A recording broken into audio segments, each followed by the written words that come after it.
Leave your entries in the CCIT. and now I submissions in the next episode of Luai. Selamat pagi, siang, sore, atau malam. Kembali lagi dengan Divan YouTube. Di sini saya bernama Divan Gamal Akbar dengan NPM 19063793. Kembali di Luai, acara favorit rakyat, rakyat siapapun itu. Nah, di sini saya akan mereview kerjaan-kerjaan saya sendiri dari awal hingga akhir, dari awal setengah semester kelas metode numerik hingga akhir kelas setengah semester terakhir kelas metode numerik. Dan di situ saya akan mencoba menilai dari pemahaman saya, dari itu saya, dan kita mencoba mereview kembali seberapa paham, seberapa banyak knowledge yang bisa saya ambil dari kelas-kelas tersebut, dari materi-materi tersebut. Dan ada khusus, episode ini episode khusus, dan sini saya juga akan shopping atau keluar ya, dalam tanda kutip shopping, saya akan keluar ke profil saya dan saya akan mencoba melihat dan mereview, reacting and reviewing to my friends videos. Dan kita lihat, biar kita bisa tahu ya, biar dapat referensi, oh ternyata perspektif orang begini, perspektif Divan begini, pemahaman Divan begini, dan pemahaman teman-teman Divan begini. Oke, tanpa basa-basi kita review dulu. Tentu saja yang pertama kita butuh, hilang jadi saya. Tentu saja yang pertama kita butuh tolak ukur dari awalnya dulu. Bagaimanakah Divan di awal sebelum kelas metode numerik? Mari kita review dulu video berikut.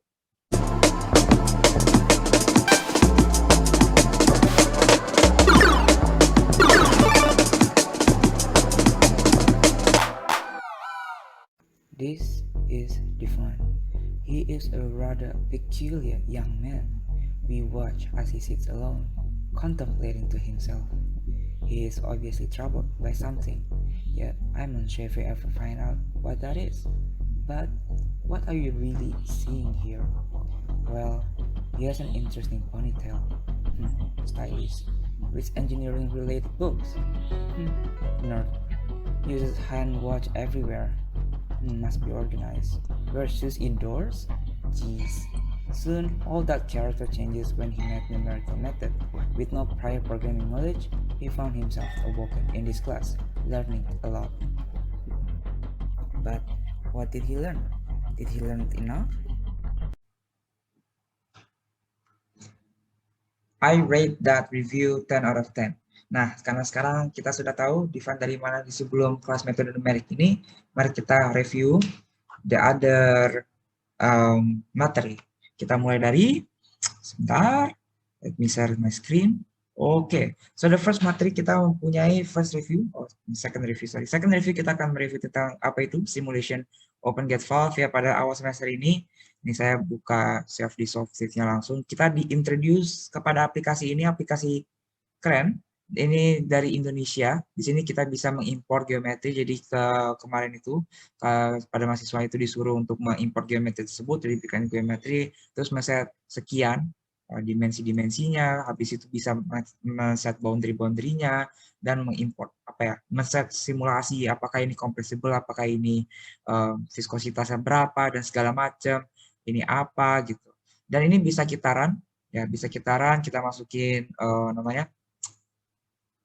parameter lainnya, habis itu kita inisiasi, kita run solver, dan ketika udah di run solver itu ternyata bisa kita bukan prediksi sih, bisa kita tahu ternyata fluida intake itu sekian, pressure-nya, tekanan di intake, tekanan di outtake. Nah, ini tuh berujung latihan di software itu berujung kepada nanti differential pressure ya, difference pressure kalau nggak salah. Nanti ada hubungannya sama, mari kita buka. Nah, ini additional assignment week 10. Di sini disuruh untuk mengkalkulasikan the pressure drop and the flow rate on every simulation. Dan di sini dikasih set parameter 0,7 m, 1, 1,2, 1,5. Nah, di sini yang paling saya tekankan pembelajarannya adalah saya belajar tentang runs ya, yang artinya persamaan Navier-Stokes, rata-rata Reynolds gitu. Nah, adalah persamaan gerak rata-rata waktu untuk aliran fluida. Ide di balik persamaan tersebut adalah dekomposisi Reynolds, di mana kuantitas sesaat diuraikan menjadi kuantitas rata-rata waktu dan berfluktuasi. Sebuah ide yang pertama kali ditemukan oleh Osborne Reynolds. Persamaan runs terutama digunakan untuk menggambarkan aliran turbulen. Persamaan ini dapat digunakan dengan perkiraan berdasarkan pengetahuan tentang sifat turbulensi aliran untuk memberikan perkiraan solusi rata-rata waktu ke persamaan Navier-Stokes. Jadi basically ini yang saya pelajari. Nah, di sini saya melakukan berbagai berbagai simulasi, dan ini ya bisa kelihatan salah satu contoh aja di sini. Jadi belajar juga cara memisah bagian biar bisa memfokuskan, oh jadi kayak gini dampaknya gitu ya. Merah, hitam kayak gitu kan. Maksudnya berarti the severity of the fluid intake-nya gitu. Dan ini membaca graf. Jadi perbedaan diferensialnya kayak gini. Ini kenapa peak, terus ini kenapa turun gitu. So itu saya belajar sekali tentang persamaan Navier-Stokes dan CFD-Soft-Sys. Jadi that's the first. Ini kayaknya pertama. Ya, I think this is pertama sebelum kita ke curve fitting. This review, I vote bisa lah aku kasih pemahaman. My pemahaman can be 8 out of 10. I think it's very good ya, 8 out of 10. Lumayan paham dan menambah ilmu yang sangat bagus juga, apalagi menambah selain Python dan yang lain ya, yang dari semester berdepannya ada CFD Sources. Nah, jangan let's not be too stingy lah, I give it 9 out of 10. Next.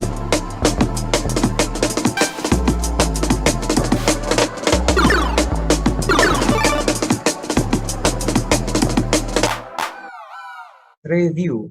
Kita akan mereview tentang curve fitting ya. Saya buka dulu catatan saya, curve fitting. Oke, mari kita buka report. Kita buka report, loading, dan boom. Oh, nah di sini tuh kalau tidak salah juga disuruh untuk memakai CFD software yang sama, cuma di sini kita tambahin ke Excel kalau nggak salah ya. Seingat saya ada lagi tambahan curve fitting additional assignment. Nah, di sini saya belajar sekali bagaimana cara coding pakai Python program untuk mengimport NumPy, mengimport Matplotlib, dan di sini untuk plot apa namanya poin-poin, plot apa sih namanya? Ini nih. Nah, ini. Jadi flow rate itu sebagai X dan pressure difference sebagai Y. Jadi dari CFD Soft-Sys sudah tahu pressure difference-nya berapa. Juga bisa dihitung flow rate-nya dari Q kan, ada rumusnya tuh Q. Nah, itu bisa kita masukkan sebagai persamaan ya, bukan persamaan, titiknya. Jadi flow rate sekian, misal itu pressure difference-nya berapa, kita masukkan, terus dalam varianse speed-nya, nah terus dimasukkan ke dalam program ini, dan akhirnya dapat nih sum X, sum Y, bla bla bla bla, bukan Samyang ya. Habis itu ini ada grafiknya, plotnya, linear regression. Jadi basically curve fitting itu apa? Curve fitting itu kalau bisa kalian lihat di sini adalah misalnya ini ada titik, ini titik, ini titik, ini titik. Jadi curve-nya itu dia bukan melewati titiknya secara langsung ya, maksudnya secara tepat, tapi dia mendekati. Jadi curve fitting itu ada dua tipe. Ada yang dia interpolasi, ya dia lewat titik-titiknya, jadi dia sangat akurat. Tapi ada juga yang dia smoothing namanya. Smoothing itu dia cuma ya udah mampir lewat tipis gitu, mampir lewat tipis gitu. Ini fungsinya buat apa? Ini bisa memprediksi namanya kalau misalnya kan chaos gitu ya, misalnya titiknya chaos gini. Selain dia bikin persamaan lebih gampang, lebih mudah untuk dipahamin gitu, untuk memprediksi suatu kasus atau misalnya pesawat gitu kan, kayak turbulensi, siapa yang bisa ngeprediksikan. Jadi ini bagus buat that kind of thing. Dan dia bisa ngeprediksi nanti fleet-nya kayak gimana gitu kan. Dan jadi apa yang harus dilakukan sama pilotnya misalnya. Jadi atau enggak sama desainer buat pesawatnya gitu. Ya, ini curve fitting, belajar cara ini ya prediksi jadi peramal gitu. Oke, lanjut. Ya, next. Oh, sebelum next, saya review dulu. Tentang curve fitting, I guess I'll give it 8 out of 5.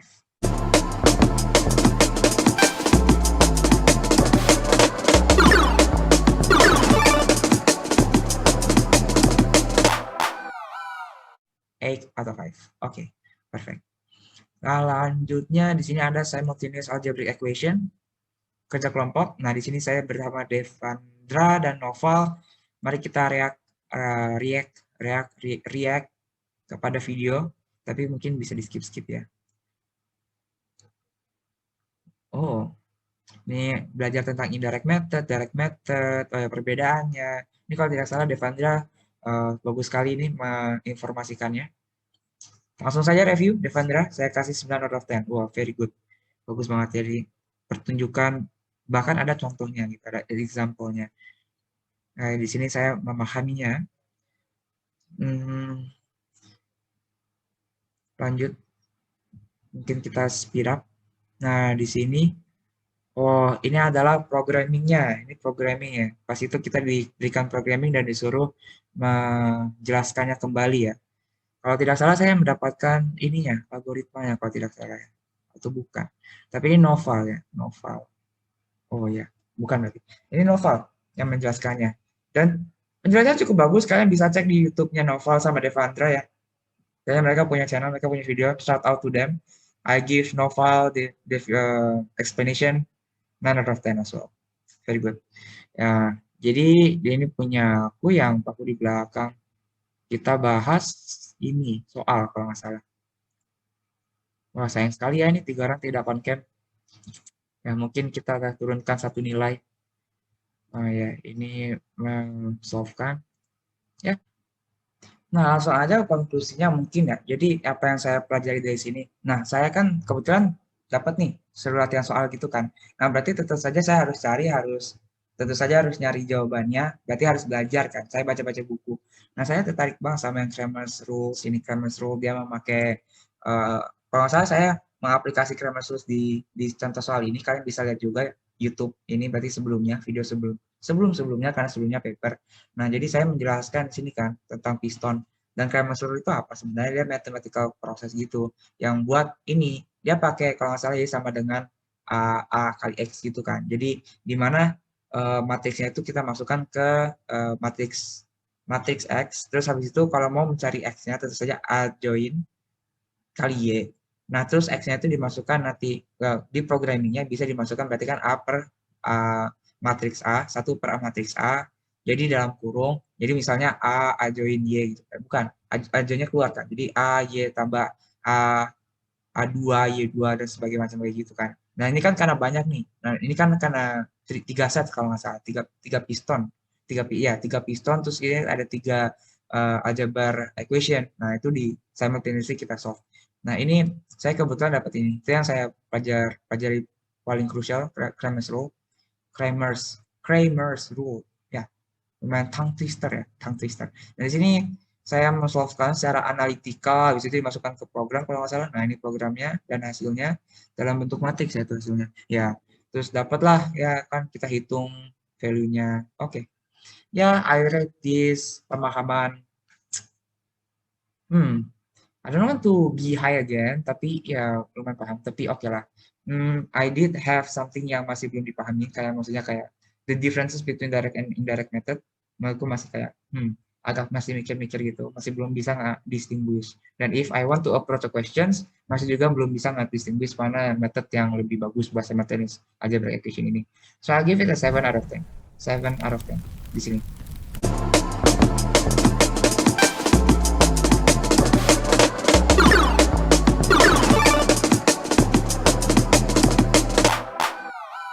Ya, 7 out of 10.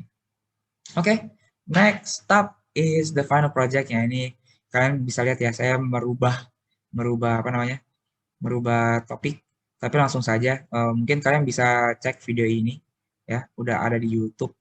Terus mungkin kenapa ya? Kenapa reasonnya saya berubah? Karena sebenarnya efek ini tuh sangat interesting ya. Saya suka banget sama heat and transfer dan bagaimana macam segitunya gitu kan, kayak pokoknya yang color-color gitu. Nah, saya pengen banget sebenarnya. Dan ini sebenarnya bagus idenya itu untuk merubah apa namanya?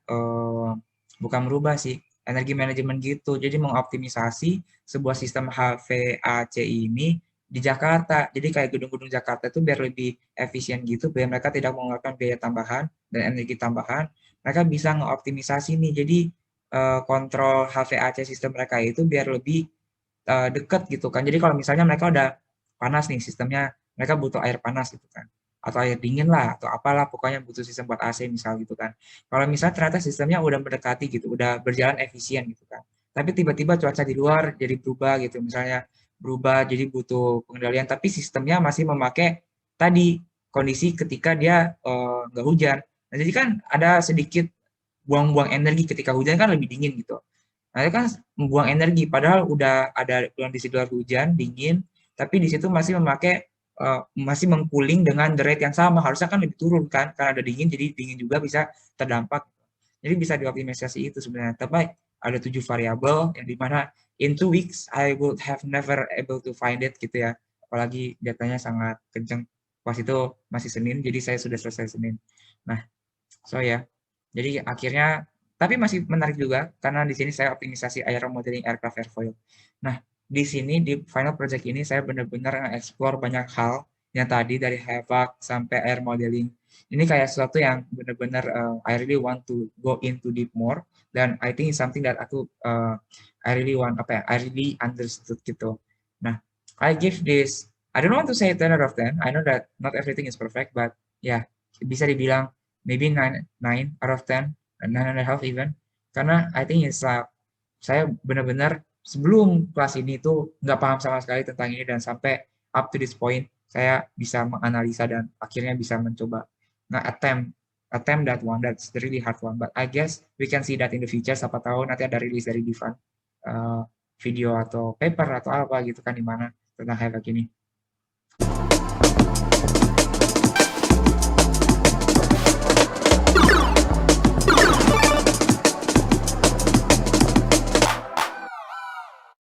Nah, review berikutnya kita jalan-jalan ke teman. Saya jalan-jalan ke teman saya, namanya Noval Makarim di sini, karena mungkin baru videonya dia yang baru muncul ya di dashboard saya tentang review, dan teman-teman yang lain kayaknya belum ada video review, jadi ya tidak bisa saya react. Ya, kalian bisa coba submit, siapa tahu cepat mungkin ya, siapa tahu kalau misalnya masih saya masih niat gitu, bisa saya react dan saya review. Jadi untuk Noval Makarim, selamat Anda terpilih, akan saya review bagaimana video review Anda, jadi saya mereact dan mereview.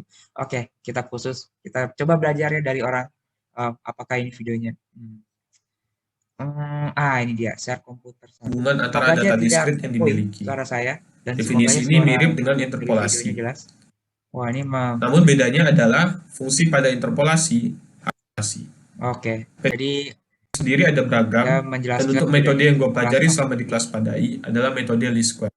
Dengan CFD-SOF, kami telah belajar cara mensimulasikan aliran pada gate valve, dan data alirannya itu kemudian dikurvitkan untuk mengetahui hubungan antara kecepatan inlet dan pressure drop. Diputar sama dia, pusing nanti itu. Kedua, gue belajar tentang cara menyelesaikan simultaneous algebraic equation dengan menggunakan bantuan komputer. Tidak. Metode penyelesaian yang yang finite atau terbatas. Tidak ada videonya. Sedangkan pada metode indirect, hasil penyelesaiannya diperoleh dengan memperbarui dugaan awal hingga besarnya error dapat diabaikan. Belum ya. Contoh kasus yang pernah dibahas adalah tugas identik yang disusun secara sejajar dan cross problem. Saya jadi paham nih. Oke. I give it 9.5. Materi terakhir dari metode numerik yang gue pelajari di kelas PADAI adalah optimasi. Sederhananya, optimasi ini bertujuan untuk mencari minimum optimization. Untuk metode yang pernah gue pelajari, gue juga dapat berbagai wawasan baru dari kelas prinsip dan terobosan-terobosan di dunia ini. Substantifnya sangat bagus juga, tidak salah. Oke, ini saya kasih let's say 9 out of 10 juga. Ya.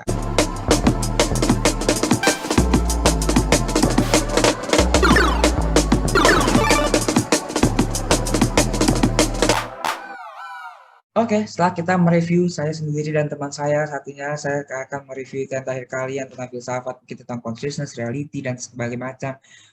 Akhir kata pepatah dari saya, bukan pepatah sih, akhir kata dari saya mungkin ya untuk kelas ini. Saya juga belajar sih mengenai tentang consciousness dan reality, dan saya mungkin mempunyai definisi juga ya, definisi sendiri, versi sendiri. Menurut saya, karena ya consciousness reality didengar terus, definisi dari akhirat ya, kok akhirat sih? Definisi dari consciousness saya, reality saya, bahwa saya bisa melihat hari ini ya, akhirat adalah cerita dan dunia adalah reality. Jadi dunia is reality dan kita conscious di dunia. Tapi after that, setelah consciousness kehilangan, setelah we are not conscious anymore, akhirat adalah the reality dan dunia tinggallah cerita.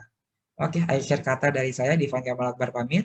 Terima kasih kelas metode numerik, terima kasih Pak Dai dan asisten Bu Chandra, terima kasih teman-teman juga yang sudah membantu. Review dari saya, this class I give it 9 out of 10. Ya, nggak usah tinggi-tinggi, nggak usah rendah-rendah juga. Terima kasih.